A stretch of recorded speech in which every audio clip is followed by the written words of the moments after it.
কর যুদ্ধ বীর্যবান, যার যাবে যাক প্রাণ, মহিমায় জগতে দুর্লভ। মূলভাব: পৃথিবীতে আত্মপ্রতিষ্ঠিত হতে হলে সংগ্রামের প্রয়োজন। সংগ্রামহীন জীবন ব্যর্থতায় পর্যবসিত হয়। জগতের বুকে স্মরণীয় হতে চাইলে কঠোর সংগ্রাম করতে হয়। মহিমা অর্জনের চেয়ে পৃথিবীতে বড় কিছু নেই। সম্প্রসারিত ভাব: মানবজীবন কণ্টকাকীর্ণ নয়। অনেক কষ্ট, ত্যাগ, তিতিক্ষা, পরিশ্রম ও সংগ্রামের বিনিময়ে মানুষ মহিমান্বিত হতে পারে। বিশ্বের অগণিত মানুষ আত্মপ্রতিষ্ঠা অর্জন তথা টিকে থাকার জন্য অবিরত সংগ্রাম করে চলছে। এ ধরার বুকে মানবের আবির্ভাব ঘটেছে হাজার হাজার বছর পূর্বে। সে থেকে আজ পর্যন্ত অগণিত মানুষ জন্মেছে, আবার কিছু কাল সংসার রচনা করে নিজেকে বিলিয়ে মৃত্যুপথের যাত্রী হয়েছে। সেই অসংখ্য অগণিত অজস্র বিলীন মানুষের মধ্যে গুটি কতক বীর্যবান ও গণ্য মানুষ মাত্রই আমাদের অন্তর্লোকে শ্রদ্ধার পাত্র হয়ে স্থায়ী আসন করে নিয়েছেন। তাদেরই জীবন সার্থক, তারাই ধন্য।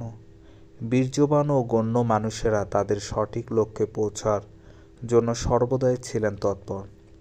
তারা প্রাণ যাবার ভয়ে ভীত না হয়ে মানব কল্যাণের বাণীকে প্রতিষ্ঠা করার উদ্দেশ্যে বরণীয় শ্রদ্ধাভাজন হতে না পারে, তবে তার সাথে অন্য প্রাণীর পার্থক্য কোথায়? যারা পৃথিবীতে অলস, শ্রমবিমুখ, তারা কেবল নিজেদের জীবিকার সন্ধান ও অর্জন করে কিছুকাল পরেই বিলীন হয়।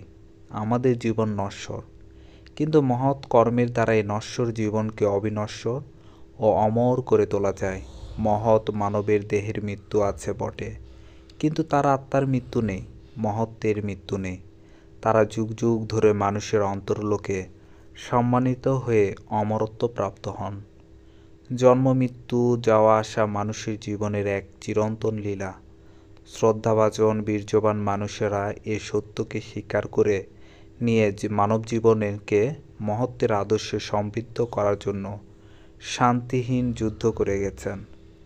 তাদের এ যুদ্ধ ছিল বৃহত্তর মানবতার কল্যাণে নিয়োজিত। তাদের এই সংগ্রামের মূল্যে ছিল জগতের দুর্লভ মহিমার অনুসন্ধান। কারণ তারা জানতেন জগতে কোনো কিছুই অবিনশ্বর নয়। বৃহত্তর মানবতার কল্যাণের লক্ষ্যে উৎসর্গীকৃত যে জীবন, সে জীবনই হলো মহিমান্বিত জীবন। মন্তব্য: পৃথিবীতে মহিমান্বিত হওয়ার জন্য আমাদের সংগ্রামী হওয়া উচিত। আমাদের সবাইকে বীর্যবান মহাপুরুষদের জীবন অনুসরণ করা উচিত, যার প্রতিফলনে বিশ্ব কল্যাণ এবং বিশ্বে শান্তি প্রতিষ্ঠিত হবে। মানব কল্যাণে জীবন উৎসর্গ করার মধ্যেই সত্যিকারের আনন্দ রয়েছে।